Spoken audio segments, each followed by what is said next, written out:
Hey everyone, we're going to now look at problem number 1 from the old exam problems, which is a good example of a 3D particle equilibrium type problem. As you can see, we've got a truss here, we've got the x, y, and z axes. We've got a couple different members of the truss, we've got an 8 kilonewton force applied downward in the z direction. The problem asks us, with all the given coordinates and dimensions and points here, to draw a free body diagram of point D and to determine the forces in the members AD, CD, and BD. Well, you can see that those are the three members that are touching point D. So to get things started off, let's draw a free body diagram. To do that, we will first draw point D with our 8 kilonewton force acting down. Now in 3D, we don't have to worry too much about the free body diagram. We just want you to show the vectors. So if this is point D, all of the forces that we have, because we're pushing downward, are going to be pushing back up along those rods. So from point A to point D, we will have a compression member pushing this way, and we'll call this AD. We've also got DB going from B to D, and we will call this BD. And then last but not least, we've got CD kind of acting at the back from point C to point D, and we'll call this vector CD. The last thing we really need to do is just draw the X, Y, and Z axes. So our Z axis is that one, our Y axis is that one, and our X axis is that one. Now as you can see with this free body diagram, we don't ask you to draw any of the dimensions or point coordinates or anything like that. Again, the thing that we predominantly care about is the direction of your vectors in question. Now that we've drawn our free body diagram, we will do the first step in a typical 3D problem, which will be to define all of our important vectors and magnitudes. So let's get that started. So to do this, we've got three vectors that we really care about: vector AD, CD, and BD. So what we need to do is use the coordinates to define the position from A to D, C to D, and B to D, and to calculate the magnitudes so we can later do the unit vectors and then use that to solve the problem. So let's just go in order. Vector AD is going to be equal to the coordinates of point D minus the coordinates of point A. What we're doing now is, because we're going from A to point D, we always use the endpoint minus the initial point. So the coordinates of point D are 3, 2, and 6, and the coordinates of A are 6, 0, 0. So we will do 3 minus 6, gets us a value of negative 3i. We do 2 minus 0, gets us a value of 2j. And then we do 6 minus 0, which gets us a value of 6k. To calculate the magnitude, it's just like you would in 2 dimensions, but with a 3-dimensional vector, we're going to calculate the magnitude, or the length, of A by doing 3 squared plus 2 squared plus 6 squared. So it's all the numbers I just have up here squared, put in this equation right here, and that will pop us a value out of 7. We can now repeat this process for the other two vectors, which I'll do right now. What you can see is that I've repeated the steps from the first part for AD for BD and CD as well. So for BD, we are doing the value of D minus B, which would get us 3 minus 3 is 0i, 2 minus 4.5 is negative 2.5j, and 6 minus 0 is 6k. BD then is the square root of 2.5 squared plus 6 squared, gives us a value of 6.5, and CD is D minus C, which is going to be 3 minus 0, 2 minus 0, and 6 minus 0, which gets us 3i plus 2j plus 6k, which, with the square root of all that stuff, not a surprise, is the same as AD, gives us a value of 7. Now that we've got all of this good stuff right here, our second step is going to be to define the unit vectors, and I'll show you what that means. So recall that when you're doing unit vectors, the whole point of doing this is to kind of use this for the sum of the forces equations. So remember that FAD as a force vector is going to be equal to the magnitude of FAD, like maybe 500 newtons or 1,000 newtons, whatever the value of compression that we solve for, FAD.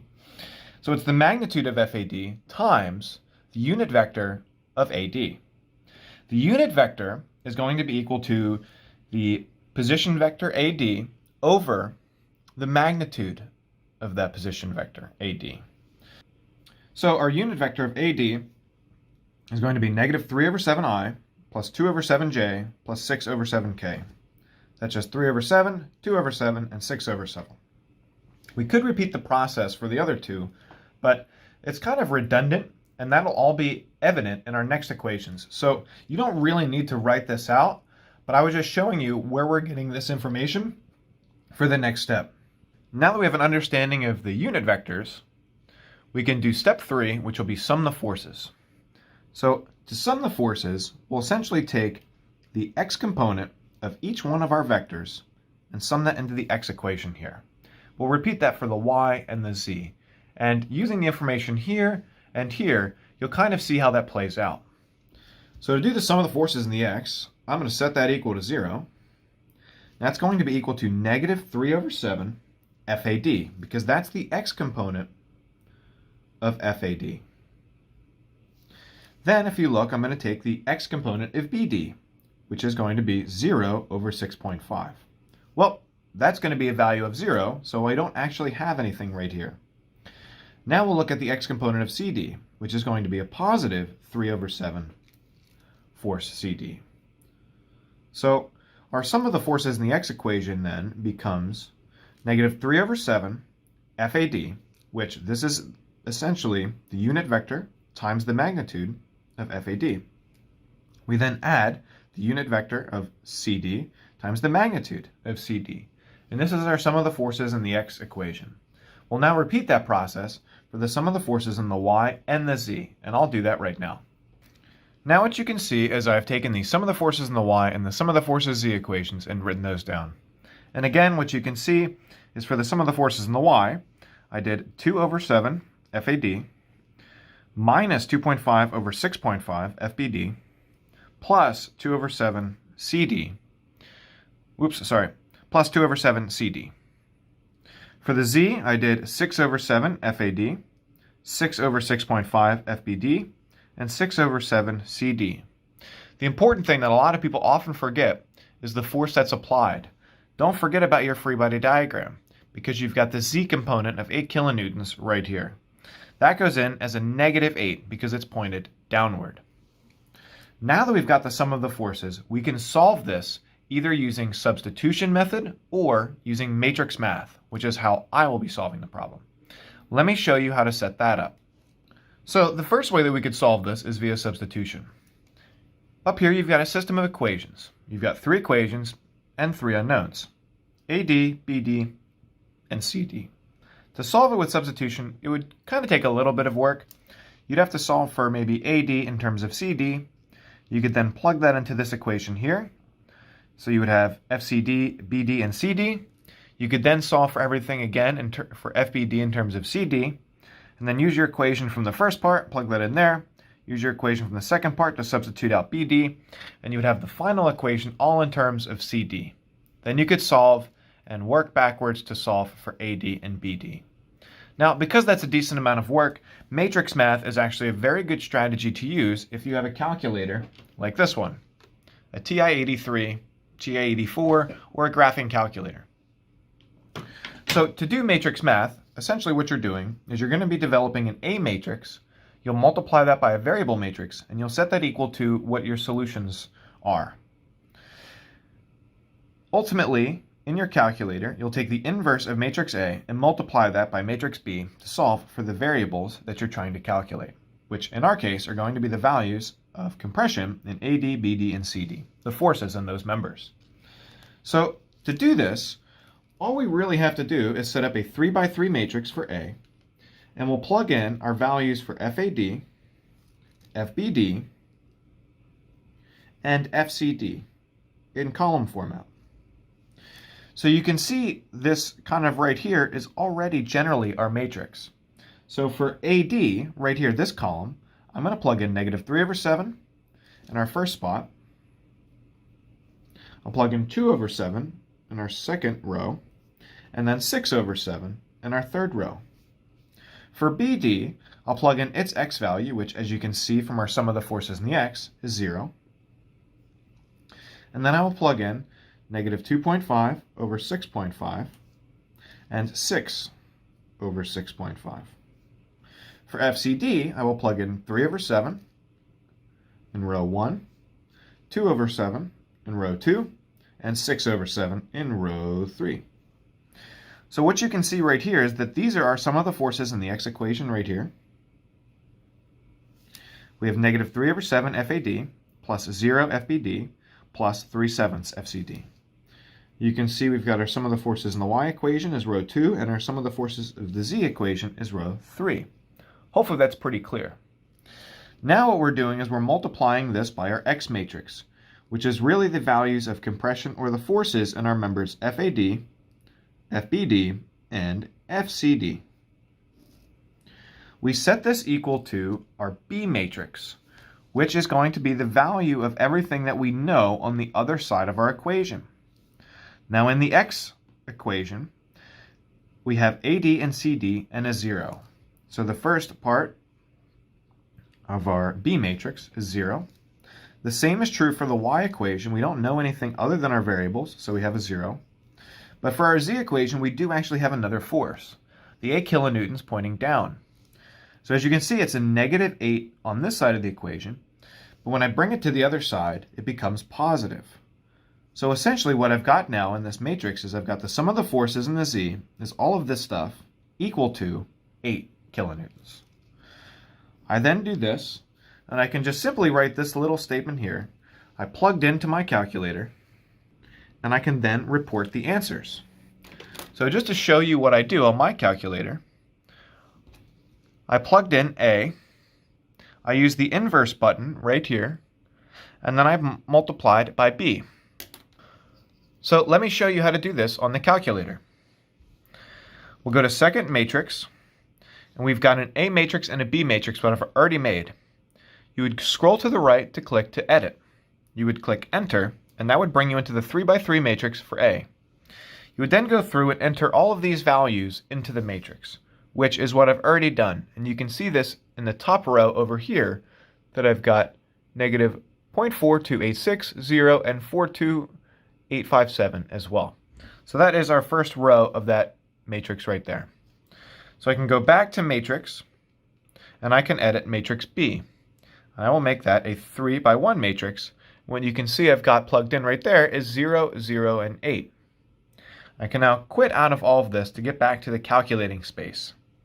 I'll then click second matrix, and under the names I will click enter when I reach A. So I click enter, and I've now got matrix A. I will then push the inverse button right here. So now I've got A to the negative 1. I'll then go back into the matrix and go to the point B, click enter, and now what you can see I have in the calculator is A to the negative 1 times B matrix. When I click the enter button, I will get an answer out, which tells me that the value of FAD, FBD, and FCD, which I have over here in my variable matrix, are the following. So the value I have for FAD is 2.59 kilonewtons.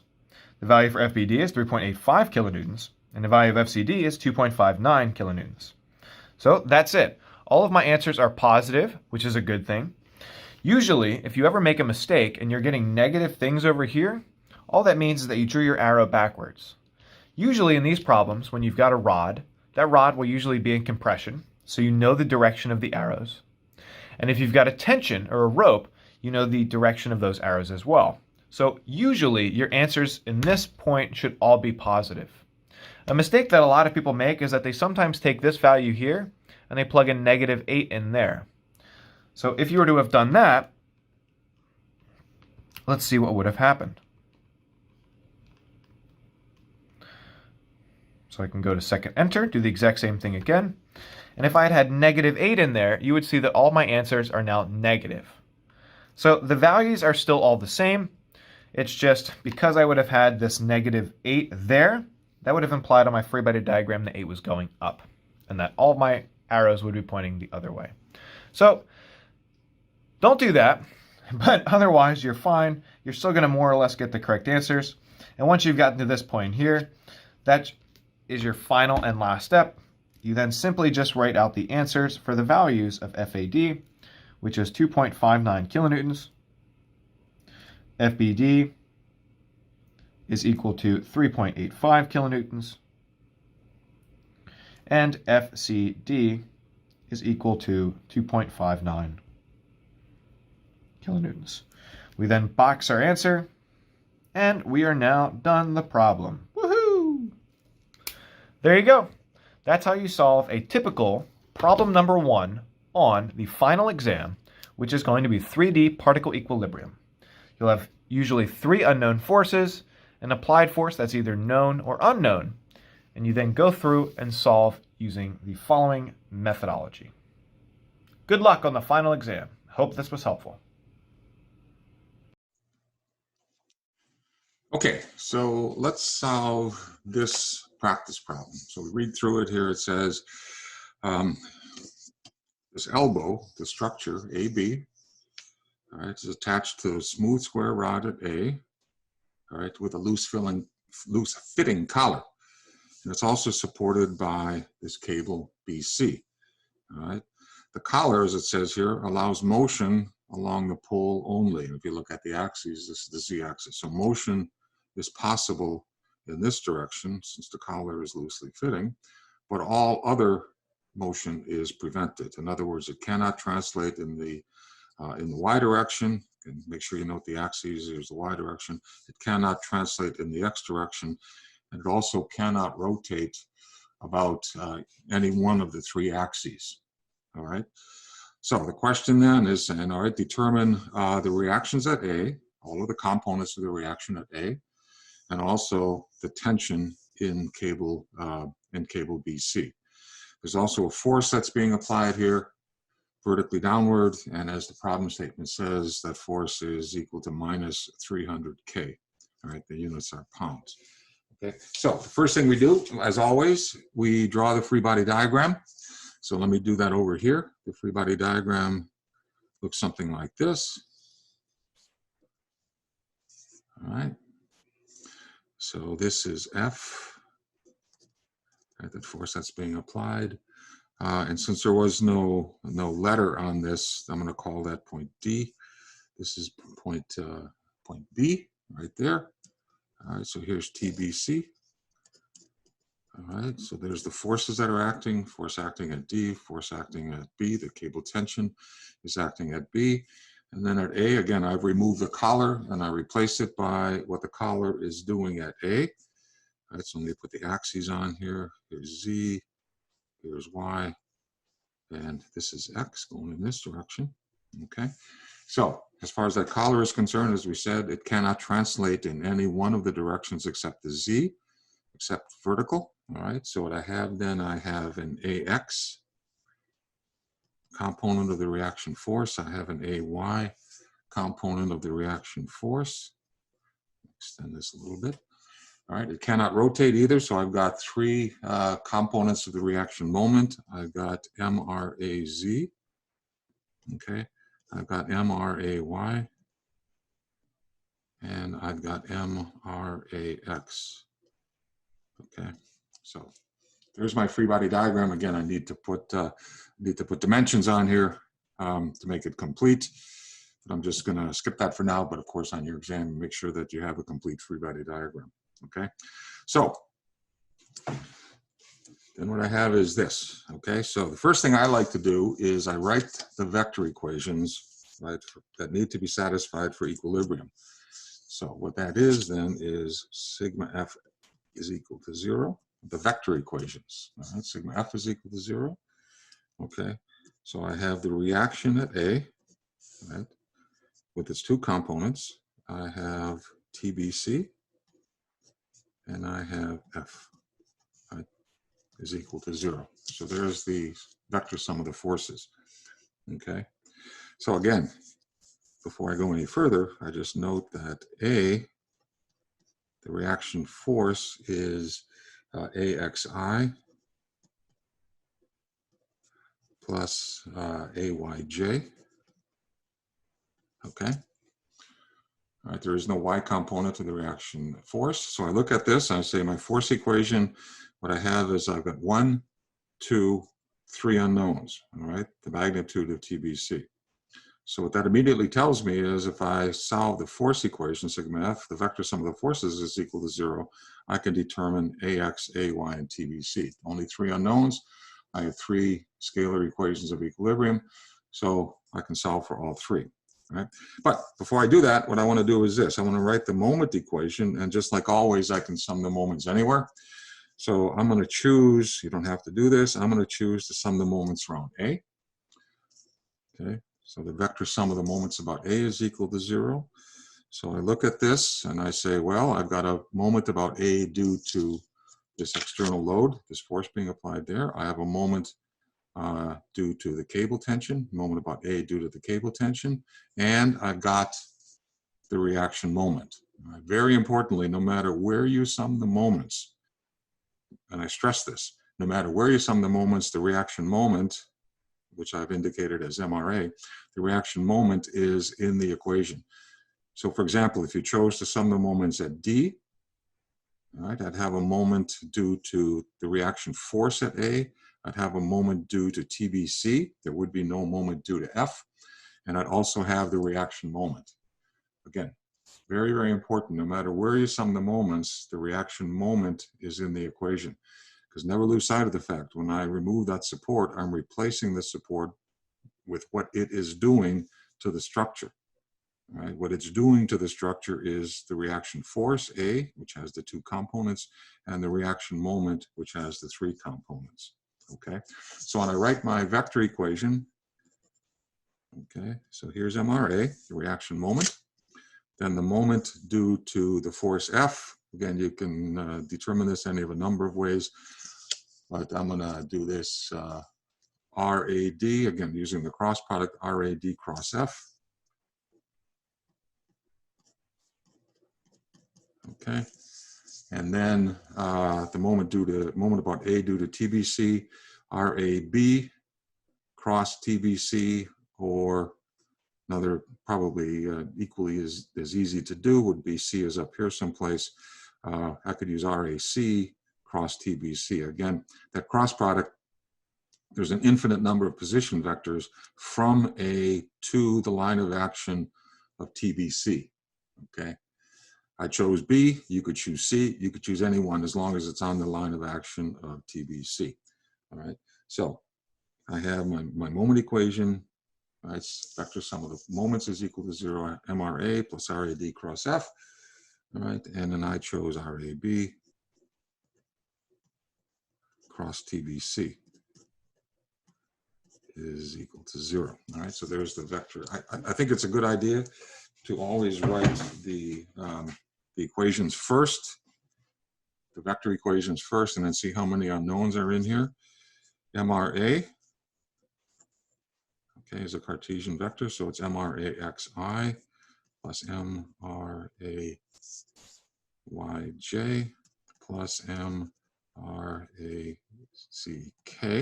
All right, so there's 3 unknowns here. All right, the 3 components of the reaction moment. Okay, and I also have 1 unknown here, the cable tension. So in the moment equation, there's 4 unknowns. I only have 3 scalar equations that need to be satisfied. So I look at this and I say, well, I might get some of them, but I can't get them all, right? Because there's 4 unknowns, only 3 equations. But that's okay, because my force equation, right, there's only 3 unknowns, AX, AY, and TBC, so I can get them, okay? It's also convenient to write the coordinates, makes it a little bit easier when you're doing the arithmetic, okay? So what I have is, these are in feet. Is that right? Yeah, these are in feet. So A is 0, 0, 0. Right, the origin is at A. Again, note the layout, or note the orientation of the axes. So B is 1240. C, these are in feet, 086. And D, okay, D is 1200. Okay. Again, it's convenient to do this before you start solving the equations, writing terms and so on and so forth, rather than always referring back to the free body diagram. Makes no difference. You can do whatever you want. Anyway, so let's go ahead now. So I know what I want to do. Okay, so I'm going to solve the force equation first because there's only 3 unknowns. Okay, so sigma F is equal to 0. Okay, I can get, again, just repeating it, but I can get AX, AY, the 2 components of the reaction force, and the magnitude of the cable tension. All right, but what I first need to do, if I go back to my vector equation here, right, TBC, so I need to express TBC as a Cartesian vector. Right? I already have A as a Cartesian vector. Okay, that's just AXI plus AYJ, but I need TBC. So TBC, as we're well aware, for any vector, TBC is equal to TBC, the magnitude times its unit vector. All right, do that, and that's TBC. Its unit vector is the same as the unit vector with the position vector from B to C. All right, so that's RBC divided by its magnitude. Okay, and then using the coordinates, this is TBC, that's the magnitude, and then minus 12i plus 4j plus 6k. Okay, divided by the magnitude, which is 12 squared plus 4 squared plus 6 squared to the 1/2. Okay, a little bit of arithmetic. I get TBC, the vector TBC is equal to its magnitude and its unit vector. The denominator comes out to be 49. Take the square root, that's 7, so it's minus 6/7 I plus 2/7 j plus 3/7 k. Of course, you could use your calculator to determine what 6/7 is and so forth. Makes no difference. All right, so I have that. So there's TBC. Okay, I know, again, A is equal to AXI plus AYJ. Okay, again, no Z component because motion is possible in the Z direction. So now all I've got to do is collect terms. All right, for my 3 scalar equation, sigma Fx is equal to 0. It tells me AX minus 6/7 TBC is equal to 0. All right, there's my X equation, my Y equation. Sigma Fy is equal to 0. It says AY. Okay, plus 2/7 TBC is equal to 0. And then last but not least, sigma Fz is equal to 0. All right, tells me that minus 300, okay, because again, don't forget that force, okay, is minus 300K. All right, so my Z, when I sum the components in the Z direction, I have minus 300 plus 3/7 TBC is equal to 0. All right, the Z equation, I can solve. TBC is equal to 700 pounds. Okay, and at that, there's the magnitude of the cable tension. I take 700, I go into Fy and the sigma Fx and the sigma Fy equation. All right, then I solve for AY. AY is minus 200 pounds. And AX is 600 pounds. Okay, so I solve for TBC first, and then I go into the X and Y equations, and I get the 2 components of the reaction force. Okay, so that now there's 3 of the 6 unknowns have been solved for. Okay, now as long as I'm here, I know I need TBC as a Cartesian vector for the moment equations. So again, that is just TBC, UBC. UBC is here in parentheses. TBC is 300, so I do a little bit of arithmetic, and I get TBC is minus 600I plus 200J, right, plus 300K. Okay, pounds. So there is the cable tension expressed as a Cartesian vector. All right. So again, I've got AX, I've got AY, and I got TBC from the solution of the vector sum of the forces is equal to 0. All right. So now I turn my attention to the moment equation. Okay. And I go back to what I had previously. Oops. Okay. What I had previously, again, looking at the vector sum of the moments about A. MRA, the three components, MRAX, MRAY, MRAZ. All right. I already know what TBC is, so now there's only 3 unknowns in the sigma MA equation. So I can go ahead and solve that. Okay. So I have 2 cross products that need to be done here. RAD cross F, again, that external load that's applied at D, and RAB cross TBC. Right? Now, in order to do this cross product, obviously, that's why I needed to have the cable tension expressed as a Cartesian vector. So let's do those 2 cross products. Okay.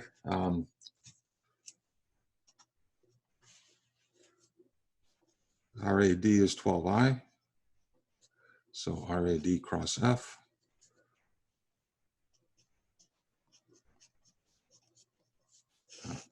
I do it as one 3x3 determinant. I know some of you do it as 3 2x2s. Makes no difference. IJK. All right. 1200. Again, never lose sight, never forget. It's R cross F. It is not F cross R. So the second row are the components of the position vector, RAD. So that's 1200. And then the third row is F, which is 00 minus 300. Okay. Okay. If you expand that, you get RAD cross F is equal to is equal to 3600. I'm sorry, not minus 3600. Is equal to 3600 J. Okay. 3600 J. Okay. And if you look at this, this makes sense. If you look at, go back to the diagram. Back to this force is only tending to cause a rotation about the y-axis, not about the x-axis nor the z-axis. So it makes sense that there's only the y component. Okay. All right, that takes care of one of the terms, or one of the cross products. The next one, RAB cross TBC. Okay, RAB, this is 12I plus 4J. Back at the diagram, all right, the position vector from A to B, it's 12 in the positive X direction, 4 in the positive Y direction, so it's 12I plus 4J, all right? So RAB cross TBC, then set up the determinant and expand it, IJK. That's second row, 1240. Okay.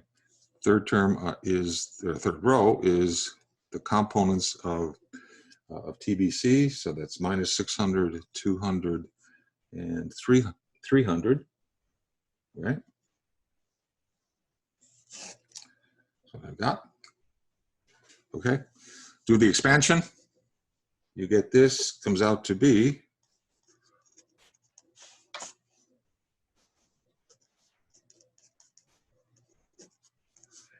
is 1200I minus 3600J plus 4800K. Okay. So that is the moment about A caused by TBC. And again, it's always good to make sure that makes any sense. TBC, you can just hopefully look at this and say, well, yeah, okay, TBC, this cable tension is going to tend to cause a rotation about all 3 of the axes. All right. And so this is what you see here, 1200I, the tendency for rotation about the x-axis, the y-axis, and the z-axis. All right? All right, so, and again, MRA is equal to MRAX, again expressed as a Cartesian vector, I, plus MRA yj plus mrzk, right? So I have now all three of the terms in the vector sum of the moments about A equation. So now all I do, just like I did for the force equation, collect the components. So the components of the moments about X is MRAX plus 1200 is equal to 0. So the component, the X component of the reaction moment is minus 1200 pound-feet. Don't forget the units. All right. Sigma MAY, collect the Y terms. That's MRAY. Okay. Plus 3600. Okay. Here. Minus 3600 from here. All right. So MRAY, the Y component of the reaction moment is 0. Okay. So again, what that physically means is that the tendency for rotation about the y-axis caused by this external force at F is equal and opposite to the tendency for rotation about the y-axis caused by the cable tension TBC. So the component of the reaction moment then is equal to 0. And finally, I collect the z terms. MAZ is equal to 0. All right, so that's MRAZ, all right, plus 4800 is equal to 0. So MRAZ is equal to minus 4800 pound-feet. Okay, so there, problem solved. Got the 6 components, or the six quantities that I need. All right, go back to this. AX, AY, the component of the reaction moments. All right, I have an MRA. I always like to put the R in there to kind of make sure I know that it's a reaction moment. So MRAX, MRAY, and MRAZ. So I've got all 3 of them. Okay. So, and again, don't lose sight of the fact what these physically mean. Okay, that the force and the cable tension is tending to translate that structure in the X and Y directions. Okay, and it's that support that prevents this this translation. It's tending to rotate, these forces F and TBC is tending to rotate that structure about the X-axis and the Z-axis, not about the Y-axis, just because they counteract each other. All right, but again, what this support is needed to do is to counteract, to prevent the rotation about the 3 axes. Okay, so that takes care of problem 4 of the example problems. Okay, so the second problem that I'm going to solve is problem 8 in the practice problems. But before we get started on that, I just want to make one correction. When you look at the solution to problem 4, I said in the video that the magnitude of UBC, the position or the unit vector for the cable tension TBC is equal to 7. Actually, it's equal to 14. Okay, so when you do the arithmetic, you're gonna get the results. You get the same answers that I had. All right, I just mistakenly said it was 7. All right, that the magnitude of the position vector RBC was 7. It's actually 14. Okay, so let's get to solving problem 8. So we read this, and what we see is the following: got a horizontal boom, ABC. All right, it's supported by a ball and socket at A, by 2 cables, one cable CE and one cable BCD or BDC. All right, that runs over a pulley at D. Okay, So that's the situation. And then there's a crate, some type of an object hanging vertically downward at C that weighs 80 pounds. All right. Okay, so the question then says determine the forces in cables BDC and CE. Okay, again, there's a single cable tension in BDC, all right, that's running over the pulley. So that's one cable tension that's being asked for, BDC, and the other is the tension in cable CE, and then last but not least, the reactions at A. So first thing we do, as always, we draw the free body diagram. So let me do that here. I'm not going to put the dimensions on here. Okay, of course, you have to have the dimensions on for a complete free body diagram. So here is the weight vector. Okay, at C, I have TCD. Okay, acting there. Here's B. I have TBD. Okay, that's the vector. And then I have TCE.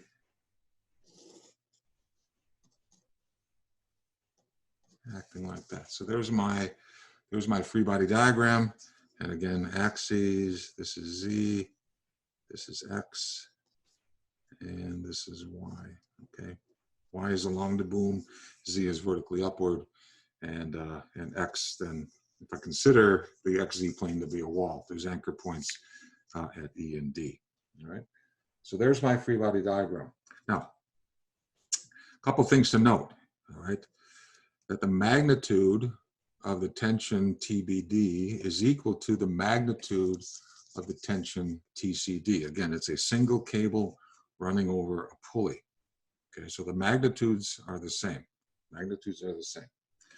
Okay, so I look at this and I say, well, all right, I'm missing something on my free body diagram. I'm missing the reactions at A. So a ball and socket, if you recall, a ball and socket prevents translation in the X, Y, and Z directions.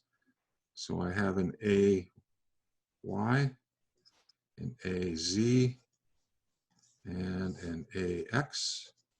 Okay, so there's the three components of the reaction force.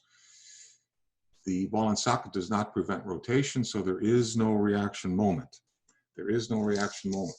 Okay, so my reactions, the reaction force at A then is just AXI plus AYJ plus AZK.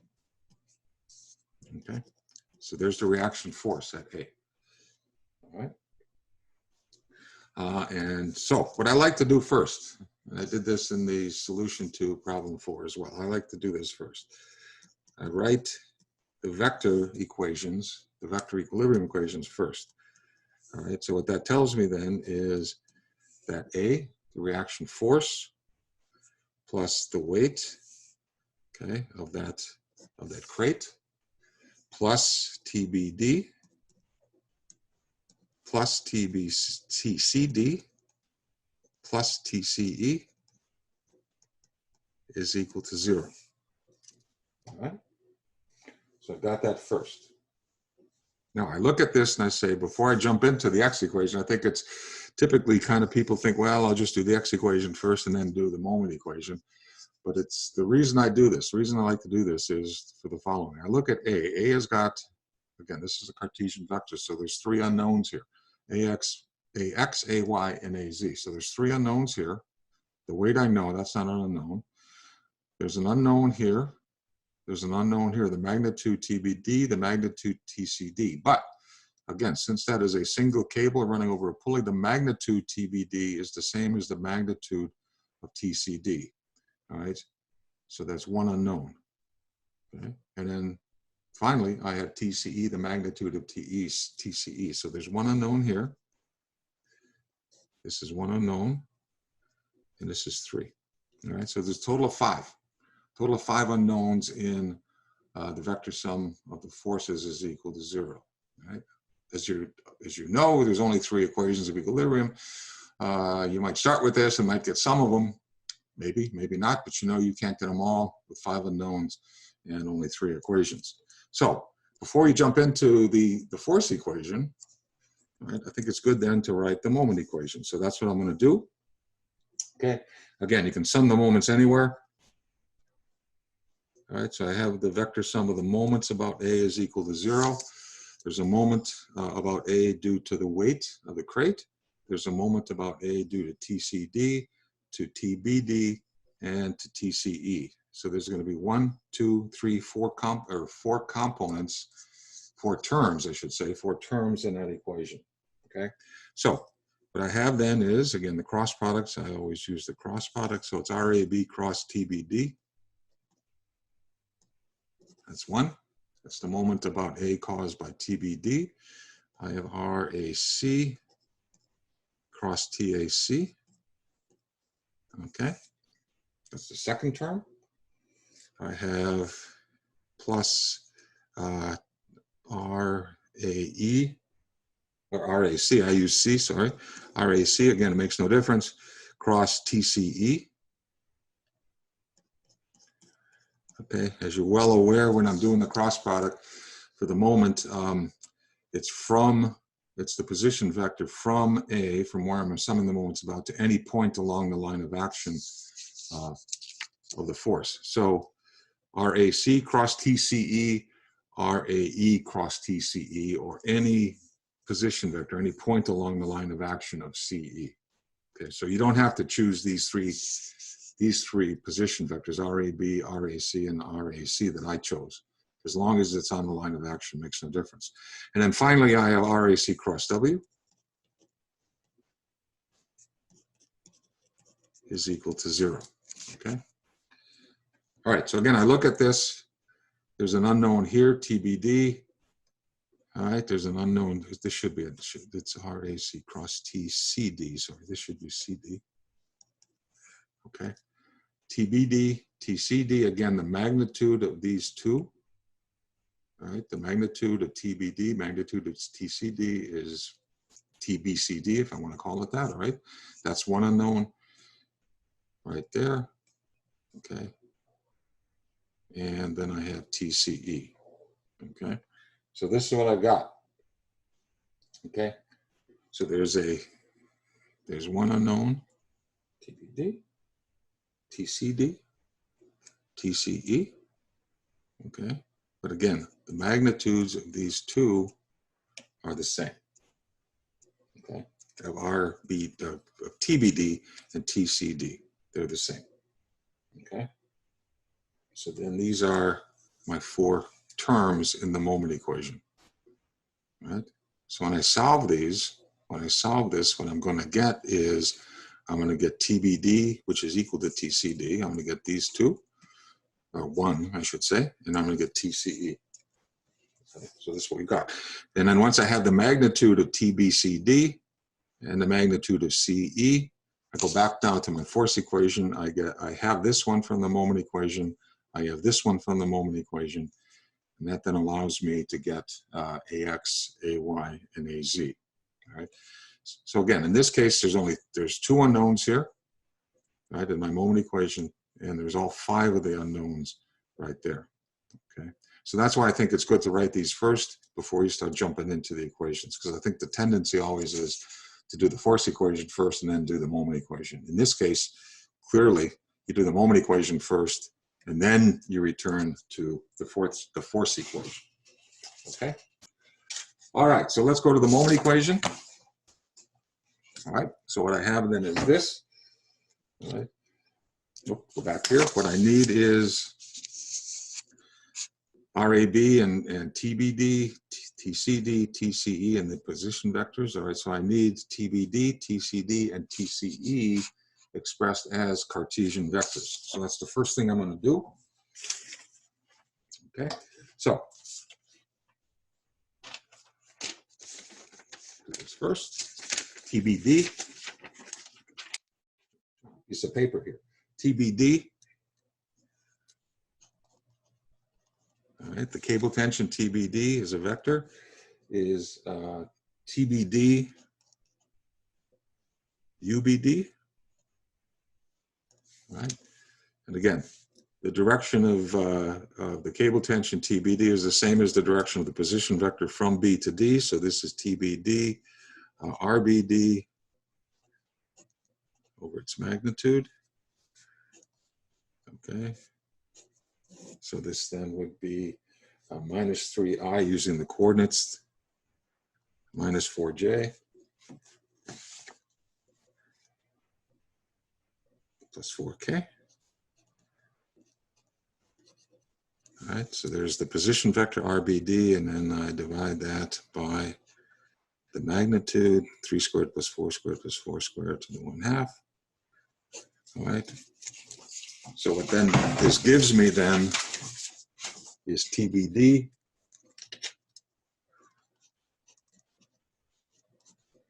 is TBD.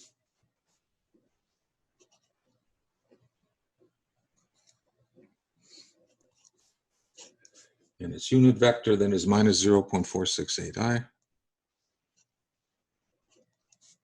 Right, minus 0.624 J plus 0.624K. Okay. So TBD, here's the unknown, the magnitude TBD. Okay, so I have that. Okay.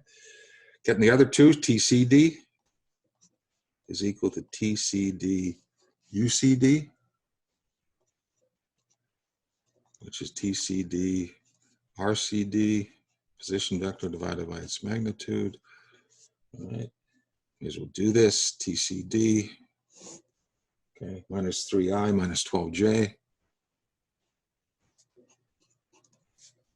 plus 4K. Magnitude 3 squared plus 12 squared plus 4 squared to the 1/2. All right, so in parentheses, I have the unit vector then.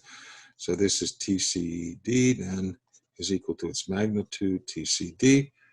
And its unit vector, when you do the arithmetic, it's minus 0.231I. Okay. Minus 0.923 J, okay, plus 0.308 K, okay? So the unknown here in this, in the vector TCD is the magnitude TCD. But again, this magnitude TCD is equal to the magnitude TBD. So I could probably just write this as TBCD or something like that, okay? And finally, TCE. Again, TCE is equal to its magnitude times UCE, which is equal to TCE RCE over RCE. Again, the direction, which is TCE 3I minus 12J plus 6K. This is where having the coordinates come in handy rather than always having to refer back to the diagram. 3 squared plus 12 squared plus 6 squared to the 1/2. Okay, so TCE, so Cartesian vector then is TCE times its unit vector, which is 0.218I, right, minus 0.873J, okay, plus 0.437K, okay.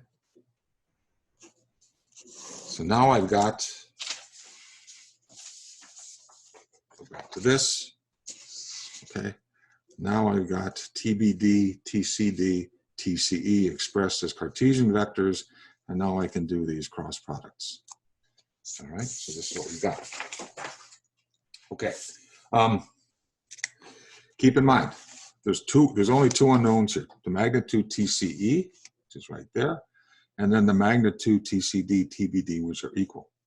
Okay, so there's only two unknowns here. So RAB cross TBD,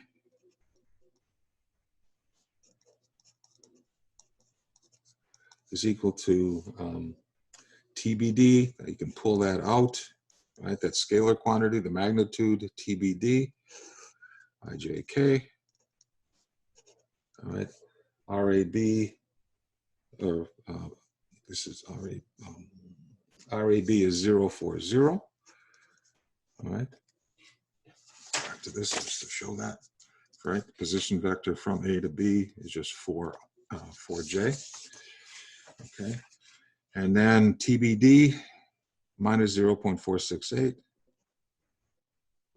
minus 0.624, and 0.624. Okay. Okay. Now, here, there it is. Okay. Now, TBD, you could have the components of TBD are minus 0.468 TBD, minus 0.624 TBD, and plus 0.624 TBD. So you could put TBD in each one of the terms in this third row if you wanted to, but I find it more convenient to just pull that out and put it right there. And so all I have then in my determinant is our numbers. Okay, it's up to you how you want to handle it. Doesn't matter. Okay. Okay. Do the expansion. What I get then that this is equal to TBD times 2.496i. Okay, plus 1.872k. No y term, which makes sense because again, TBD is going to tend to cause a rotation about the x-axis and the z-axis, but not about the y-axis. So it makes sense that there's no y term in this equation. So there's RAB cross TBD. All right, that's one of the 4 that I need.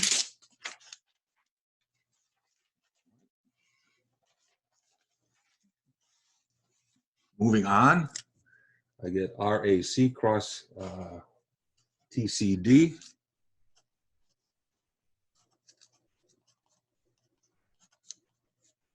Okay, again, I'm pulling TCD out of the determinant. You could leave it in the third row if you wanted to.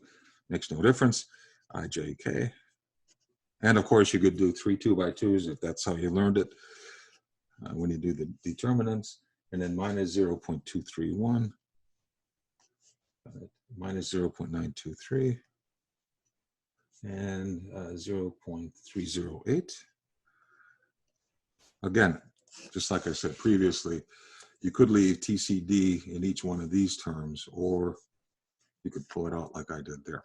All right. Anyway, when you do this, this is TCD.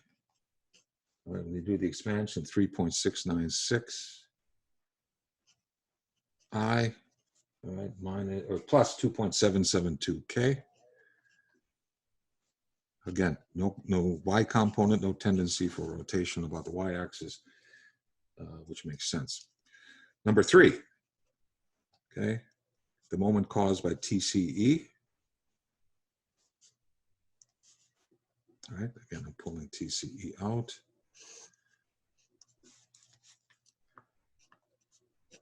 All right, RAC is 0, 12, 0.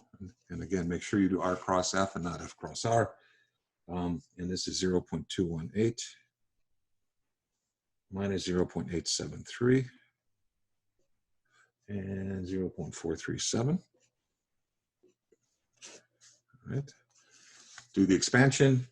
This comes out to be TCE, right? The magnitude times 5.244I, okay, minus 2.616K, again, no J term. All right, 3 of the 4 that I need. The last one is the moment about A due to that crate, due to that 80-pound crate. All right, so RAC cross W, IJK, 0, 12, 0, and 0, 0 minus 80. And then this is equal then to 960 minus 960 I. Okay, so now I got all 4 of the cross products that I need. Okay, go back to my First page here. So RAB cross TBD, got it. RAC cross TCD, got it. RAC cross TCE, got it. RAC cross W, got it. So I have everything that I need for the vector sum of the moments about A, all right? Okay, so now all I have to do is collect the I, J, and K terms, okay? And so while I do that, I may as well do this. TCD and TBD, okay? TCD and TBD, the magnitudes are the same. So I'm just going to call that TBCD. All right, so now I collect the terms. All right, so sigma MAX, collect the X and Y and Z terms. So sigma MAX, the X components of the moments about A. All right, this is 0.2496 TBCD. Okay, plus, let's see, plus 3.696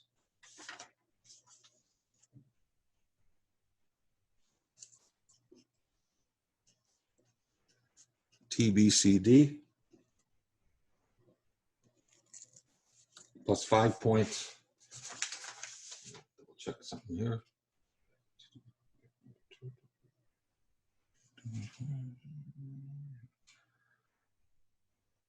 I'm sorry, this should be 2.496. I got that wrong. 2.496 TBCD plus 3.696 TBCD plus 5.244 TCE minus 960 equals 0. Again, 2.496, 3.696, 5.244. All right. So this then is 6.192 TBCD, all right, plus 5.244 TCE minus 960 is equal to 0. Okay, so there is the X component of the reaction, of the, not the reaction moment, the moment about A. I do that same for Y and Z, MAY. Well, there is no moment about A, tendency for rotation about the y-axis caused by any one of the forces. So this is just 0, all right? And so finally, MAZ, I collect the Z components, all right? So it's 1.872 TBCD, okay, plus 2.772 TBCD, minus 2.616 TCE is equal to 0. All right, do the arithmetic. 1.872 plus 2.772 is 4.644 TBCD, right? Minus 2.616 TCE is equal to 0. Okay. All right, so I have my sigma MAX, sigma MAZ, two equations, two unknowns, the unknowns being the magnitudes TBCD and the magnitude TCE. Solving these, I get TBCD is 61.9 pounds, okay, and TCE is 109.9 pounds, okay. These values might be a little bit different from on the answer sheet, they're just rounding. Okay, that's all there is to it. All right, so now what I've got here is I've got the magnitudes of TBD, TCD, which is just TBCD, and the magnitude TCE. Okay, so now I can go back to my force equation. All right, I still have three unknowns, AX, AY, and AZ for the reaction force. I know the magnitude TBD, the magnitude TCD, and the magnitude TC. And again, the magnitude TBD is the same as the magnitude TCD. Okay, so Now all I have to do then, before I can collect the terms, the x and y and the z terms for the force equation, I need to express these tensions, TBD and TCD, as Cartesian vectors. So that's the next step, okay? I have the unit vectors. Right, so for example, here's the unit vector of TBD, here's the unit vector of TCD, here's the unit vector of TCE. All right, so in order to, and I have solved for the magnitudes, TCE, TCD, and TBD. So now all I have to do is multiply the magnitudes by the unit vectors, and I can get, and I need TBD, TCD, and TCE expressed as Cartesian vectors. So this comes out to be minus 28.97 I minus 38.63 J plus 38.63 K. Okay, so there's TBD, TCD, same thing, is minus 14, just multiply the unit vector by the magnitude, which is 61.9 pounds, so 14.30 I minus 57.13 J, plus 19.07 K, okay, and then finally TCE, right, TCE 109.9 times its unit vector, so this is 23.96, okay, minus 95.94 J plus 48.03 K, okay, and then last I need the weight vector, which is minus 80K. All right, so now I've got all of the forces expressed as Cartesian vectors, and then again in my force equation, vector sum of the forces is equal to 0. Okay, that's just AXI plus AYJ plus AZK. Okay, and again, I always assume that the components are in the positive direction so that the arithmetic sign for each one of these terms is positive. Okay. All right, so I have what I need. Now I can turn my attention to the solution. Here in a second.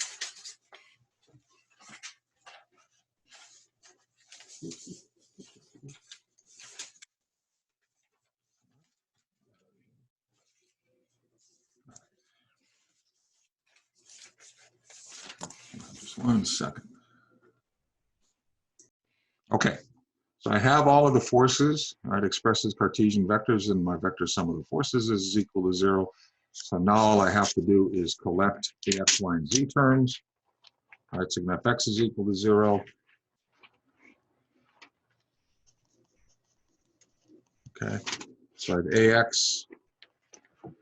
Again, I've assumed it's in the positive direction, minus 28.97 minus 14.30 plus 23.96. All right. Again, these are scalar equations. So a little bit of arithmetic tells me AX is equal to, not minus, is equal to 19.31 pounds. Again, don't forget the units. Okay. Sigma Fy is equal to 0. So I have AY minus 38.63 minus 57.17 minus 95.94 equals 0. So AY comes out to be 191.7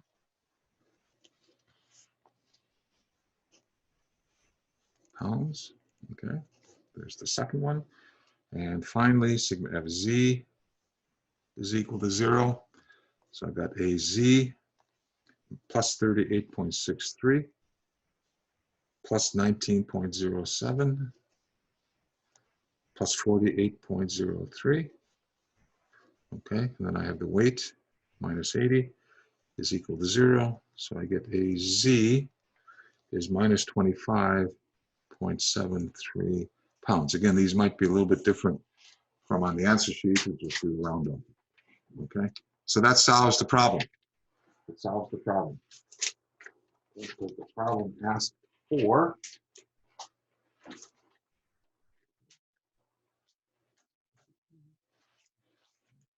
Asks for the reactions at A, at the support.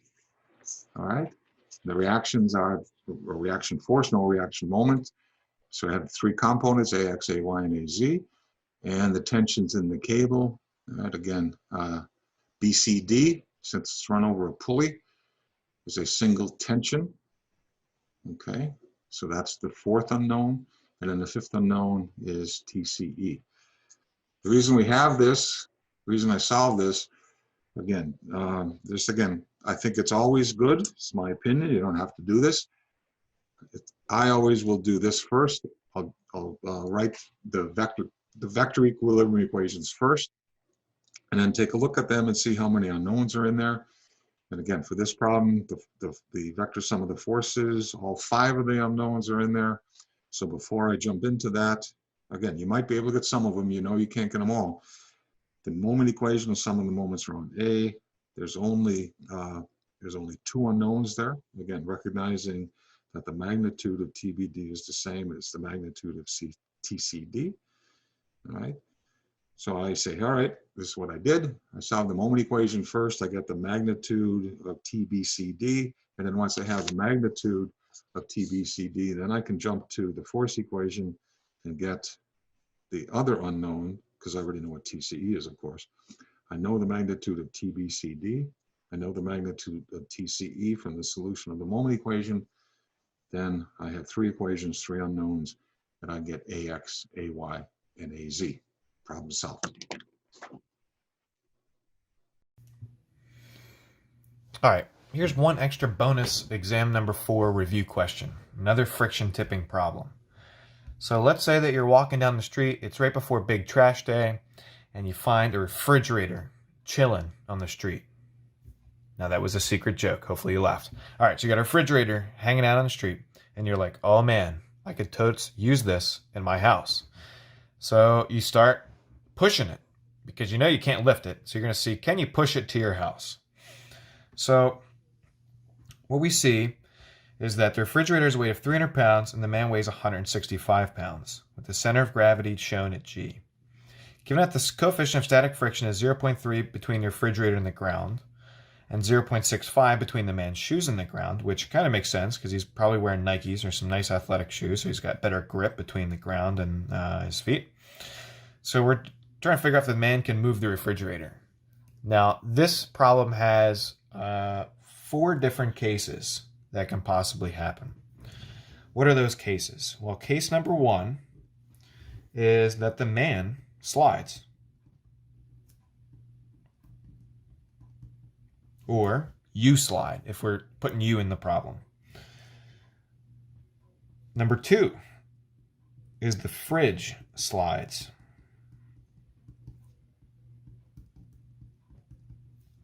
Number 3 is that the man tips.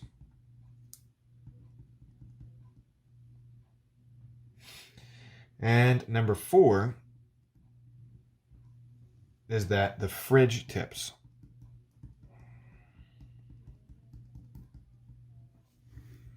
Now this one's probably the least likely of everything happening, the man tipping, given that he's leaning so far forward, but you could consider a possibility that if neither thing is sliding, the man could theoretically push so hard that he kind of starts to push himself backwards and kind of rotate on his back left foot. So that is a possibility that we're going to have to consider, at least when we do the calculations out, and we'll see what happens. So basically, I'm going to draw 2 free body diagrams right now of both our man, or person, and of the fridge, and then we'll come back. All right, so what I've now done is I've drawn the free body diagrams of both our fridge and of our person. I forgot this dimension right here. And we'll include our XY axes as well, just so that anyone that's looking at our problem knows what we're talking about. So let's look at our man first, and we'll look at condition number 1, which is that the man slides. So when we look at our person, I've drawn him in purple so it's maybe a little bit easier to distinguish what's going on. And what we can see is that if the man's pushing the refrigerator pushes back on him at 3.5 feet from the ground. We can see his center of gravity, W, is pulling down 3 feet away from his back left foot. we've got a normal force on either foot, and we've got force of friction pushing to the right on either foot. And we know that the force of friction is going to the right because if this man slides, he would be pushed back to the left. So for case number 1, when the man slides, what we can say is going to happen is that the sum of the forces in the x direction are going to be equal to 0. It's going to be the force of friction left plus the force of friction right minus F push. Okay, so pretty much what we can see is that this is our total force of friction.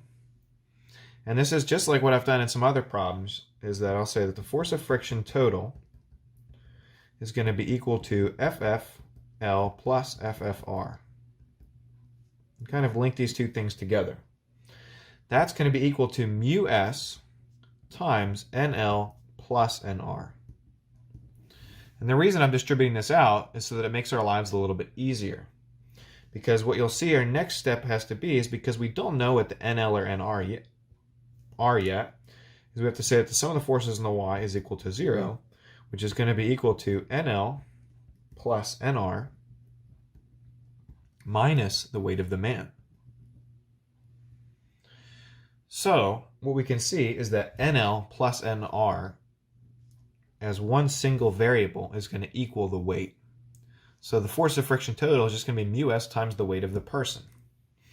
So what we can see is that force of friction max is equal to mu s times W, which is the coefficient of friction between the man's shoes and the ground is 0.65. So it's 0.65 times the weight of the man, which is 165.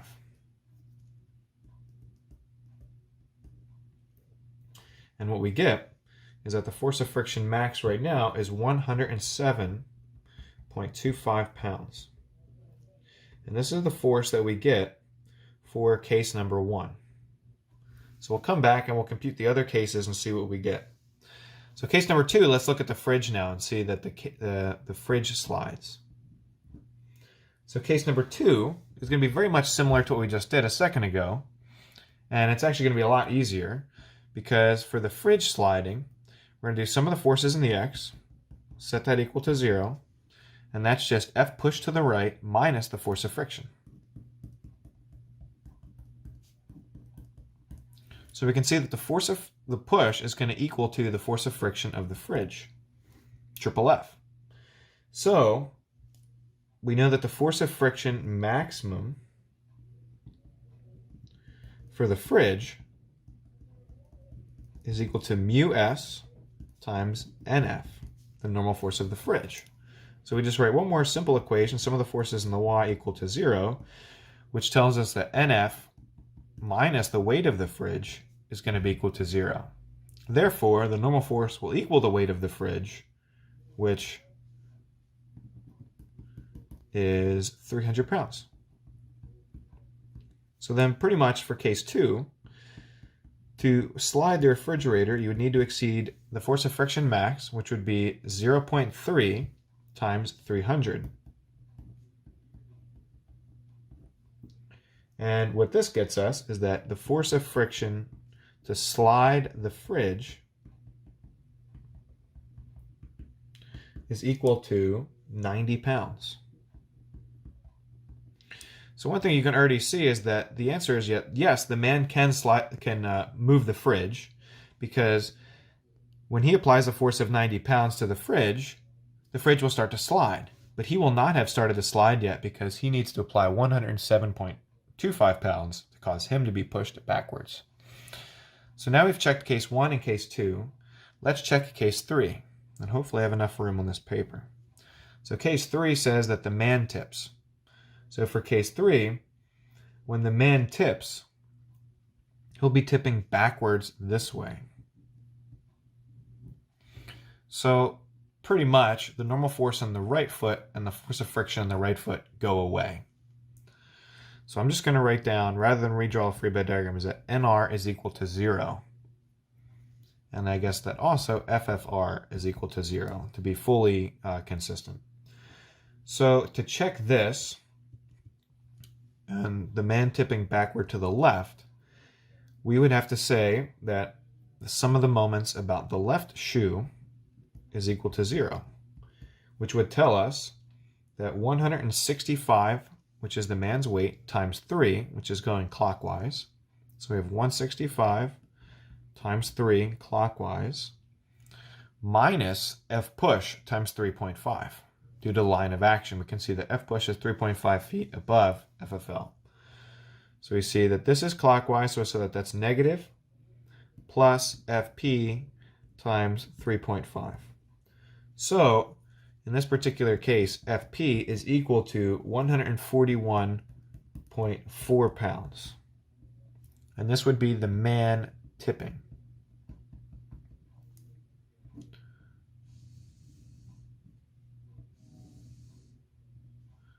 Okay, so that's the man tipping back. If the man applies 141 pounds, he'll actually start to rotate back over his left foot. But we can see that this is already greater than the previous two forces we calculated, so the man's not going to tip backwards. That's not going to be possible. But what about the man falling forward? Like, what if the refrigerator slides out and the man starts to fall forward? How much force needs to occur between the man and the fridge to prevent him from kind of falling forward? So pretty much in this particular case, NL is going to equal the force of friction L, which is going to equal 0 as well. So this is kind of like case 3B, where the man rotates forward. We're just going to check this to see what's going on here. But to do this, we do sum of the moments about R. We set that equal to 0. And that's going to get us 165 times 1 foot, because his weight is 1 foot in front of his foot right there. So we see 165 times 1. And again, that would cause a clockwise moment about point R right here. So that would be negative plus FP times 3.5. So to prevent the man from falling forward, FP, or the refrigerator, needs to push back with at least 47.1 pounds. So what's interesting about the counterclockwise force push is that you need 141 pounds to tip the man back. But in this question here, the 47.1 pounds is actually what's needed to prevent him from tipping. What we can see is that the refrigerator can push back with at least 90 pounds before it slides, so therefore we know that this isn't going to happen either. We'll box that as one of our possible solutions. And in case 4, which is that the fridge tips, we do one equation, which is the sum of the moments equation up point A down here. And the sum of the moments about point A is going to be equal to 0, which is going to be F push times 3.5. That would cause us to rotate clockwise, so we call that negative, minus 300, which is the weight of the refrigerator, this way. And really, in tipping, remember that NF is going to be located at that point. So NF does not factor in. So we have minus the fridge moment, which is the weight, times 3.25 over 2. So we saw for F push here, the force required to tip the fridge is equal to 139.3 pounds. So ultimately what we see is that the lowest of all of these forces is the 90 pounds. So because what we've solved for in case 2 is less than case 1, case 3, and case 4, we can tell that the fridge will slip. And that's our final answer. Now, you might have one question, which is, wait a minute, Mike, you're a liar, because this force right here is actually greater than this force. This force, 3B, is our lowest force. But remember what I was explaining about this force. This is the force that the fridge needs to push back on the man to prevent him from tipping over. So the fridge can push back with 90 pounds. So this is essentially satisfied. The man can't tip forward because the fridge can push back with 90 pounds. That's why this is the thing that governs it. This is the force required to slide the fridge. and that's what's going to be our final answer. And F max equals 90 pounds. And that's it. That's your bonus exam review question. All right, now we're going to look at is one other friction tipping problem. You can see that it's problem number 6 from the old exam problems. And it's actually a problem about you. I can't really point at you, but it's a problem about you because it's about ENES 102 students. So, unable to find a space before the final exam, a group of ENES 102 students decided to park their car on the side of a hill. The car has a weight of 3,000 pounds, an angle of tilt of theta equals 30, and a center of gravity of G as shown below. So we can see the center of gravity is right here, a little bit low in the car.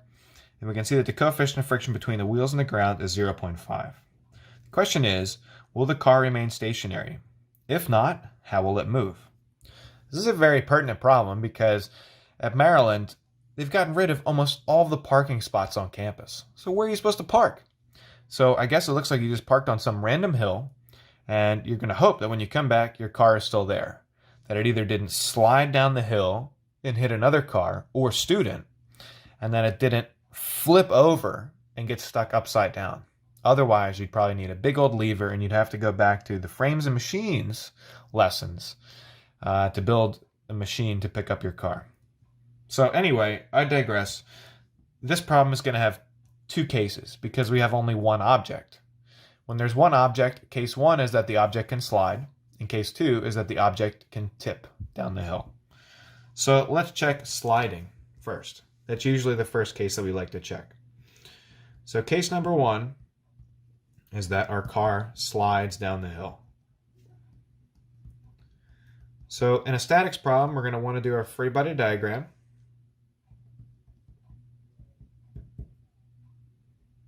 Pretty crappy B, there we go. Free body diagram of our car is going to look like this. Voila! Here's our free body diagram. So what we can see is we've got the weight going straight down at G, which I guess I'll label point G. We've got our dimensions here, 4 feet from the left to G and 4 feet to the right. We've got a normal force and a force of friction acting on the left tire, and a normal force and a force of friction acting on the right tire. And the last thing that we're told is that the angle theta is coming like this. Now, I think a lot of students might get confused by this and go, oh no, what's going on? But really, this isn't too tricky. Using some geometry, we know that if we draw a parallel line down here, if this line and this line are parallel, we know that this angle here must also be theta. So really what's going on is that our car is inclined at an angle of theta. So it's just a classic box on a ramp problem. And as a result of that, we're going to have two components of our weight. We're going to have one component of the weight that goes into the ground like this, and we're going to have one component of weight that goes down like this. And we're going to want to label that we've got this theta right here. So that's a lot of thetas going on, but it makes things a little bit more clear. And to help us out, I've done our coordinate axes x, y as being the same as the inclined plane. So to check this case right here, that the car slides, we have to do this equation here. Sum of the forces in the x, because that's going to be the axes that our car would slide down. So we say sum of the forces in the x is equal to 0. It's going to be equal to our red component, w sine theta, minus the force of friction on the left minus the force of friction on the right wheel. Now, we don't know this and we don't know this yet, but we do know W and we know sine theta already. So what are we supposed to do? It's going to be helpful to kind of write this statement here, which is that to prevent slipping,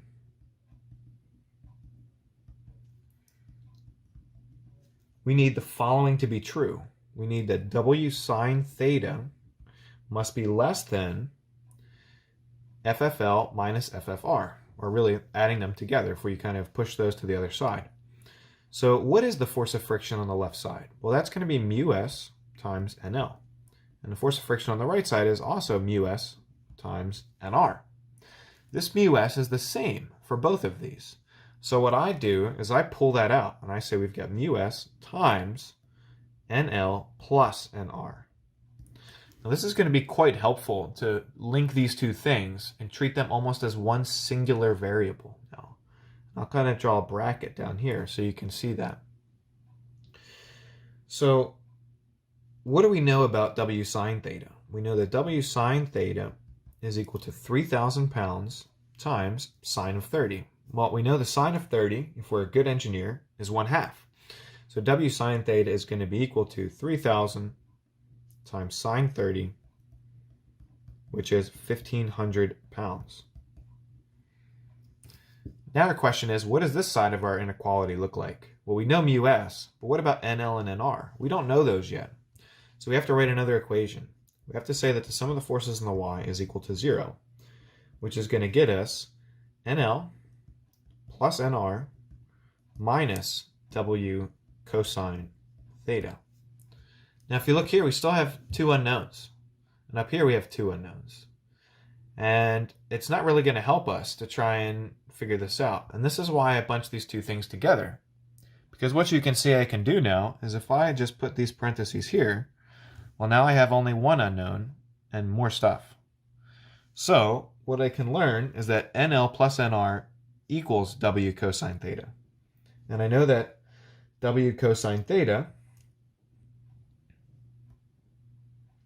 is equal to 3,000 times the cosine of 30. So now what I can do with this pretty much is I can say that the force of friction total is equal to mu s, which is 0.5, times W cosine 30, times 3,000 times the cosine of 30. So as a result, we can see that FF total is equal to 1,299 pounds, which is actually less than W sine 30, which is 1,500 pounds. So what does this tell us? This tells us right here, pretty much, that the car will slide.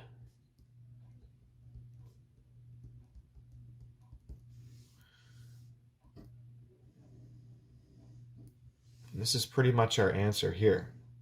Now, there is one other case we should probably check just to kind of see how that would play out. And that would be case 2, which is that our car tips. Which, frankly, would be a lot more exciting if the car starts rolling down the hill than if it just starts sliding.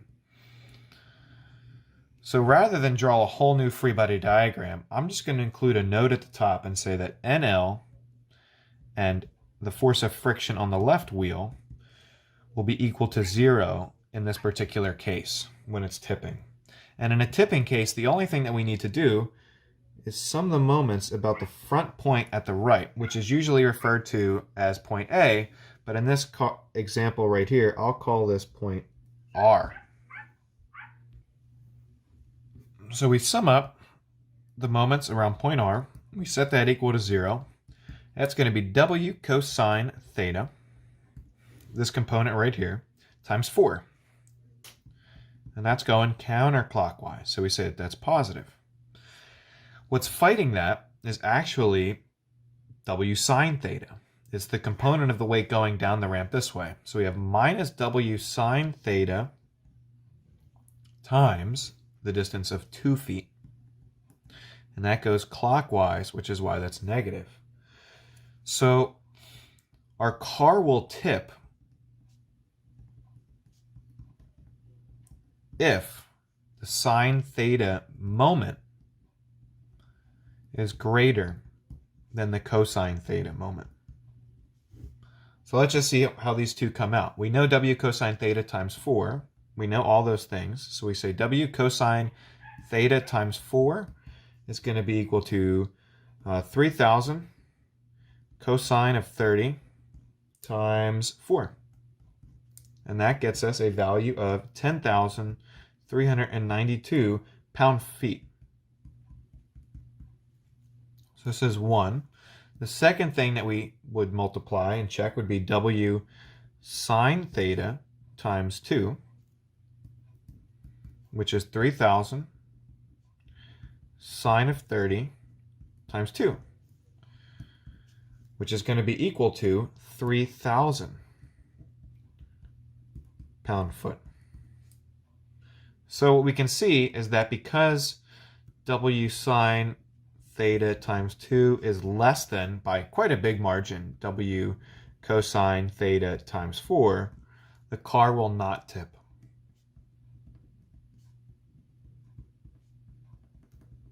So now we've checked all of the different cases that could possibly happen in this problem, and we're left with the final answer that the car will slide because the maximum force of friction is less than the component of the weight of the car acting down the ramp.